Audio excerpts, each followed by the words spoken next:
Top quality और consistent performance के लिए सिर्फ सिल्वर पंप नाम याद रखना। ಬೆಂಗಳೂರಿನ ಯಲಹಂಕದಲ್ಲಿ 2025ನೇ ಸಾಲಿನ ಏರೋ ಇಂಡಿಯಾ ಶೋ ನಡೀತಾ ಇದೆ.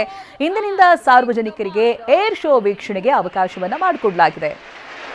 ಮೊದಲ 3 ದಿನ ಅಡ್ವಾ ಪ್ರದೇಶಕ್ಕೆ ಮಾತ್ರ ಅವಕಾಶ ಇತ್ತು. ಇವತ್ತಿನಿಂದ 2 ದಿನ ಸಾರ್ವಜನಿಕರ ವೀಕ್ಷಣೆಗೆ ಅವಕಾಶವನ್ನ ಮಾಡಿಕೊಡಲಾಗಿದೆ. ಟಿಕೆಟ್ ಪಡೆದು ಏರ್ ಶೋವನ್ನ ವೀಕ್ಷಣೆ ಮಾಡಬಹುದು. ಬೆಳಗ್ಗೆ 9:30 ರಿಂದ ಮಧ್ಯಾಹ್ನ 12 ಗಂಟೆವರೆಗೆ, ಹಾಗೆ ಮಧ್ಯಾಹ್ನ 2:30 ರಿಂದ ಸಂಜೆ 5 ಗಂಟೆವರೆಗೆ ವೀಕ್ಷಣೆಯನ್ನ ಮಾಡಬಹುದು. ಸೂರ್ಯಕಿರಣ, ಅಮೆರಿಕ F-35, ರಷ್ಯಾದ Su-57, ತೇಜಸ್, LCH ಹೆಲಿಕಾಪ್ಟರ್ ಪ್ರದರ್ಶನ ಇರುತ್ತೆ.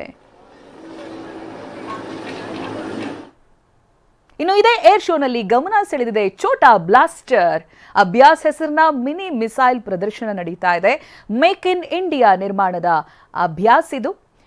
ಗಾತ್ರ ಚಿಕ್ಕದಾದರೂ ಕಾರ್ಯಾಚರಣೆ ಮಾತ್ರ ಬಹಳ ದೊಡ್ಡದಾಗಿದೆ. ನಮ್ಮ ಪ್ರತಿನಿಧಿ ಶಾಂತಮೂರ್ತಿ ಒಂದು ಪ್ರತ್ಯಕ್ಷ ವರದಿ ಕೊಟ್ಟಿದ್ದಾರೆ. ಈ ಬಗ್ಗೆ ಬನ್ನಿ ನೋಡೋಣ.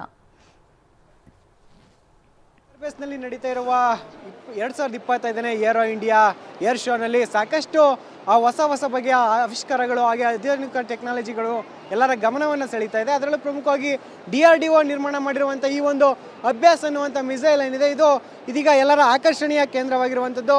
ನೋಡ್ತಾ ಇರ್ಬೋದು, ಮೂರ್ತಿ ಚಿಕ್ಕದಾದರೂ ಕೂಡ ಇದರ ಕೀರ್ತಿ ಮಾತ್ರ ಬಹಳ ದೊಡ್ಡದು. ಯಾಕಂದರೆ ಆರ್ಮಿಯಲ್ಲಿ ಅಂದರೆ ರಕ್ಷಣಾ ವ್ಯವಸ್ಥೆಯಲ್ಲಿ ಆ ಒಂದು ಟಾರ್ಗೆಟನ್ನು ಉಡಾಯಿಸೋಕೆ, ಅಂದರೆ ಅಲ್ಲಿ ಟಾರ್ಗೆಟನ್ನು ಫಿಕ್ಸ್ ಮಾಡಿ ಅದರ ಮೇಲೆ ಪ್ರಯೋಗವನ್ನು ಮಾಡೋದಕ್ಕೆ ಈ ಒಂದು ಪುಟಾಣಿ ಮಷೀನನ್ನು ಬಳಸ್ತಾರೆ. ಅಂದರೆ ಇದು ಪವರ್ಫುಲ್ ಆಗಿ ಕೆಲಸ ಮಾಡೋ ಜೊತೆಗೆ ಶತ್ರುಪಡೆಗೆ ನಡುಕ ಹುಟ್ಟಿಸುವಂಥ ಕೆಲಸವನ್ನು ಕೂಡ ಮಾಡುತ್ತೆ. ಇದು ಯಾವ ರೀತಿ ಕೆಲಸ ಮಾಡುತ್ತೆ, ಹಾಗೆ ಇದರ ಉಪಯೋಗಗಳೇನು ಅನ್ನೋದನ್ನ ಮಾತಾಡೋದಕ್ಕೆ ನಮ್ಮ ಜೊತೆ DRDO ಸೈಂಟಿಸ್ಟ್ ಇದ್ದಾರೆ, ಅವ್ರನ್ನ ಮಾತಾಡಿಸ್ತಾ ಹೋಗ್ತೀನಿ. ಸರ್, ಈಗ ಈ ಒಂದು ಅಭ್ಯಾಸನ ವಿಶೇಷತೆಗಳೇನು ಮತ್ತು ಯಾವ ರೀತಿ ಇದು ಉಪಯುಕ್ತ ಆಗ್ತದೆ ರಕ್ಷಣಾ ವಲಯದಲ್ಲಿ ಅಂತ? ಇದು ಅಭ್ಯಾಸ್ ಅಂತ ಒಂದು high speed expendable aerial target ಅಂತೀವಿ. ಇದು ಹೀಟ್ ಅಭ್ಯಾಸ್ ಅಂತ.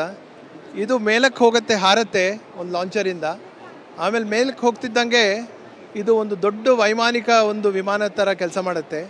ಅದರ ಮೇಲೆ ನಮ್ಮ ಮಿಸೈಲ್ಸ್ನೆಲ್ಲ ಪ್ರಾಕ್ಟೀಸ್ ಮಾಡ್ಬೋದು.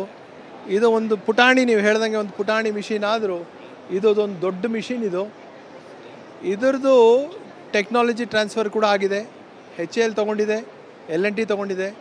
ಈ ಥರದ್ದು ನಮ್ಮ ಭಾರತೀಯ ಸರ್ವಿಸಸ್ಗೆ ಕೊಡುವಂಥ ಇದು ಒಂದು DRDO ಇಂದ ಅದರ ಒಂದು ಮಿಷಿನ್ ಇದು, ಟಾರ್ಗೆಟ್ ಸಿಸ್ಟಮ್ ಇದು. ಇದಕ್ಕೆ ನಮ್ಮ ಹೆಮ್ಮೆ ಹೇಳ್ಕೊಬೋದು. ಇದಕ್ಕೆ ನಾನು ಪ್ರಾಜೆಕ್ಟ್ ಡೈರೆಕ್ಟರ್ ಆಗಿದ್ದೆ. ನನಗೂ ಒಂದು ಹೆಮ್ಮೆಯಾದ ವಿಷಯ ಇದು.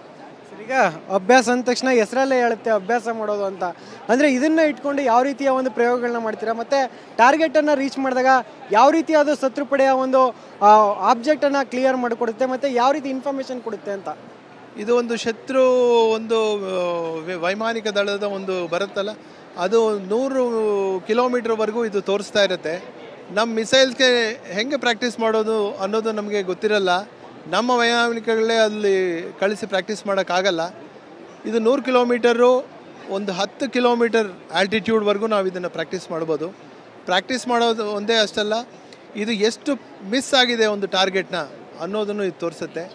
ಸೊ ಇದು 10 ಕಿಲೋಮೀಟ್ರು ಮತ್ತು ಒಂದು 100 ಮೀಟರ್ ಡಿಸ್ಟೆನ್ಸಲ್ಲಿ ಆಗಿರೋ ಒಂದು ತೋರಿಸುತ್ತೆ.